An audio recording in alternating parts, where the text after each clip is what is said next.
The turkey is a large bird in the genus Meleagris, which is native to the Americas.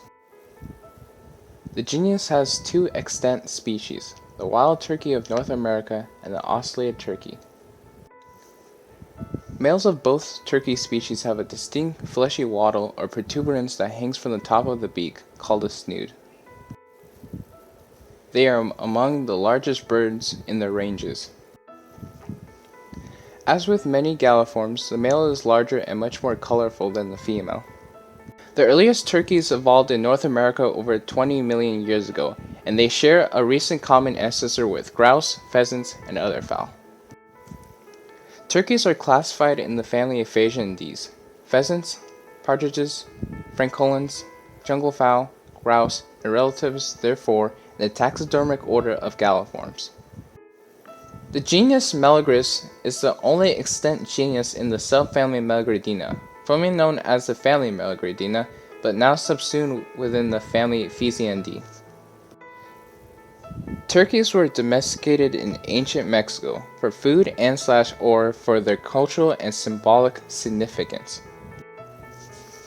The Aztecs, for example, had a name for the turkey, Huejotl gualote in Spanish, a word still used in modern Mexico in addition to the general term pavo. Spanish chroniclers, including Bernal Diaz de Castillo and Father Bernardo de Sandagun, described the multitude of food, both raw fruits and vegetables, as well as prepared dishes, that were offered in vast markets, tingus of Tenochtitlan, noting there were tamales made of turkey, iguana, chocolate, vegetables, fruit, and more. The ancient people of Mexico had not only domesticated turkey, but had apparently developed sophisticated recipes including these ingredients, many used to this day over hundreds of years. There are two theories for the derivation of the name turkey, according to Columbia University professor of Romantic Languages Mario Pei. One theory is that when Europeans first encountered turkeys in America, they incorrectly identified the bird as a type of guinea fowl, which were already being imported into Europe by turkey merchants via Constantinople, and therefore were nicknamed turkey cocks. The name of the North American bird thus became turkey fowl, or Indian turkeys, which was then shortened to just turkeys.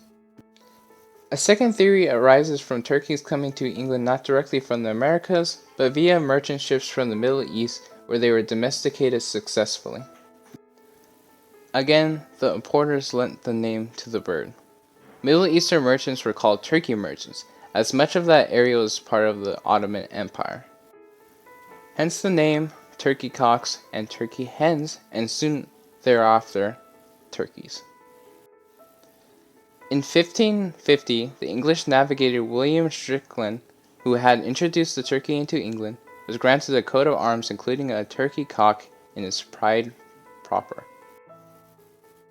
William Shakespeare used the term in Twelfth Night, believed to be written in 1601 or 1602.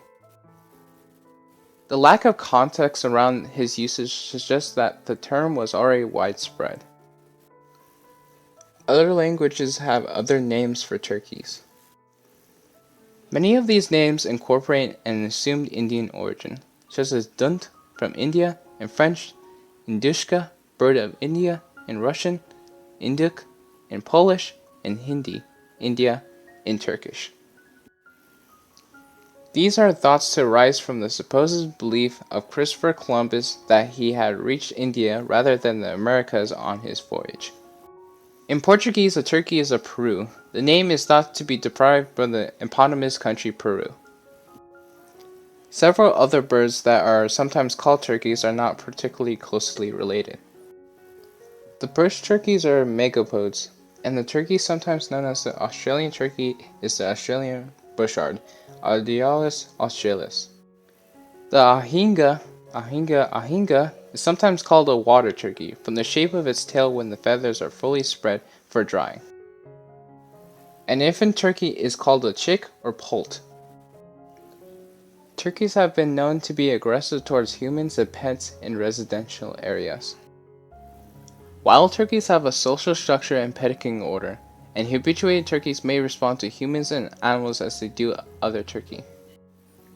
Habituated turkeys may attempt to dominate or attack people that the birds view as subordinates. The town of Brookline, Massachusetts recommends that citizens be aggressive towards the turkeys, take a step towards them, and not back down.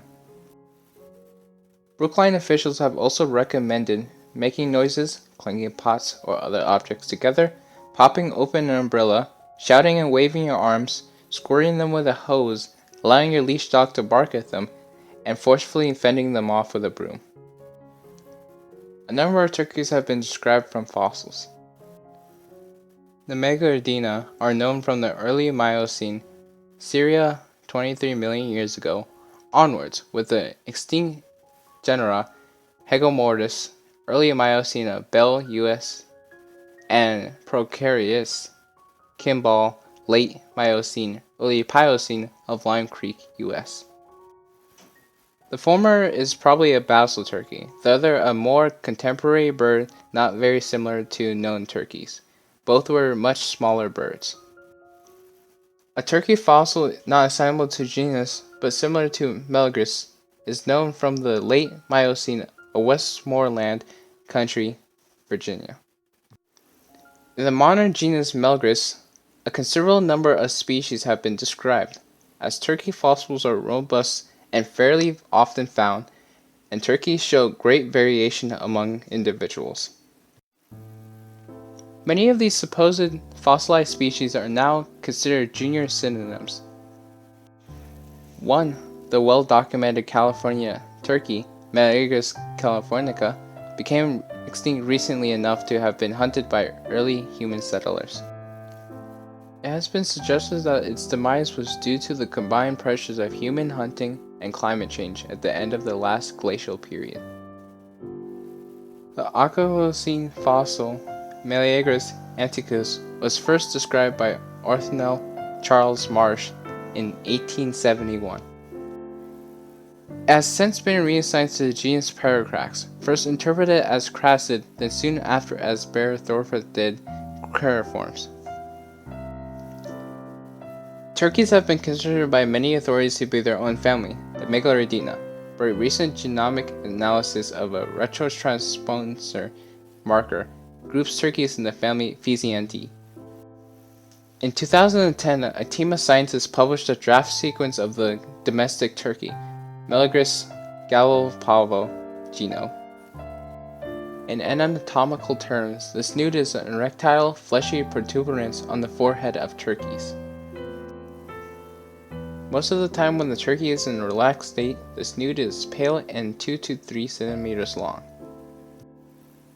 However, when the male begins strutting, the courtship display, the snoot engorges with blood, becomes redder and elongated several centimeters, hanging well below the beak. See image. Snoots are just one of the carnuncles, small, fleshy extremities that can be found on turkeys. While fighting, commercial turkeys often peck and pull at the snoot, causing damage and bleeding. This often leads to further injurious pecking by other turkeys and sometimes results in cannibalism. To prevent this, some farmers cut off the snoot when the chick is young, a process known as desnooting. The snoot can be between 1 and 6 inches long in length depending on the turkey's sex, health, and mood. The snoot functions in both intersexual and interracial selection. Captive female wild turkeys prefer to mate with long-snooted males, and during dyadic interactions, male turkeys defer to males with relatively longer snoots. These results were demonstrated using both live males and controlled artificial models of males. Data on the parasite burdens of free-living wild turkeys reveals a negative correlation between snoot length and infection with intestinal colicia, Dithurius protozoan parasites. This indicates that in the wild, the long-snooted male preferred by females and avoided by males seemed to be resistant to colicia infection. The species Melagris gallopavo is used by humans for their meat. They were first domesticated by the indigenous people of Mexico from at least 800 BC onwards. These domesticates were then either introduced into what is now the US Southwest or independently domesticated a second time by the indigenous people of that region by 200 BC, at first being used for their feathers, which were used in ceremonies and to make robes and blankets. Turkeys were first used for meat by Native Americans by about AD 1100. Compared to wild turkeys, domesticated turkeys are selectively bred to grow larger in size for their meat. Americans often eat turkey on special occasions such as at Thanksgiving or Christmas. In her written memoirs, Lady Dorothy Nevill, 1826 to 1913, recalls that her great-grandfather Horton Walpole, 1st Earl of Orford, 1723-1809, imported a quantity of American turkeys, which were kept in the woods around Horton Hall, and all probability were the embryo flock for the popular Norfolk Turkey breed of the day.